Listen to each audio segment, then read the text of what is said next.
بسم اللہ الرحمن الرحیم۔ السلام علیکم ورحمۃ اللہ وبرکاتہ۔ عابد راجہ چینل کی طرف سے آج میں اپنے دوستوں کو رسول اللہ صلی اللہ علیہ وآلہ وسلم کی بتائی ہوئی ایک دعا بتاؤں گا، آپ دوستوں نے اس پر ضرور عمل کرنا ہے۔ حضرت ابو سعید خدری رضی اللہ تعالیٰ عنہ فرماتے ہیں کہ ایک شخص نے عرض کی، یا رسول اللہ صلی اللہ علیہ وآلہ وسلم، مجھ کو بہت سے افکار اور قرض نے گھیر لیا۔ آپ صلی اللہ علیہ وآلہ وسلم نے ارشاد فرمایا کہ تجھ کو ایسا کلام بتلا دوں کہ اس کے پڑھنے سے اللہ تعالیٰ تیری ساری فکریں دور کر دے اور تیرا قرض بھی ادا کر دے۔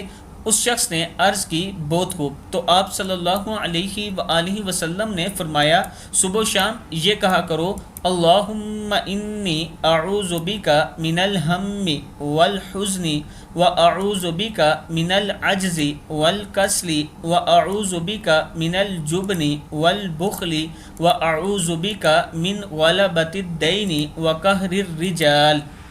اس شخص کا یہ بیان ہے کہ میں نے یہی کہا، سو میری ساری فکریں اور غم دور ہو گئی اور میں قرض بھی ادا کر چکا، یعنی قرض بھی ادا ہو گیا۔ ابو داؤد کی حدیث ہے کہ اس شخص نے کہا، میں نے یہ دعا پڑھی، میری جتنی پریشانیاں، فکر، غم تھے وہ دور ہو گئے اور جو قرض تھا مجھ پر وہ بھی ادا ہو گیا۔ آپ دوست بھی یہ دعا پڑھا کریں، اور اس کے ساتھ میں اپنے دوستوں سے گزارش کروں گا کہ میں ایک مسجد بنوا رہا ہوں، آپ دوست اس میں تعاون کریں، انشاءاللہ اللہ تعالیٰ آپ کو اس کا اجر عظیم عطا فرمائے گا۔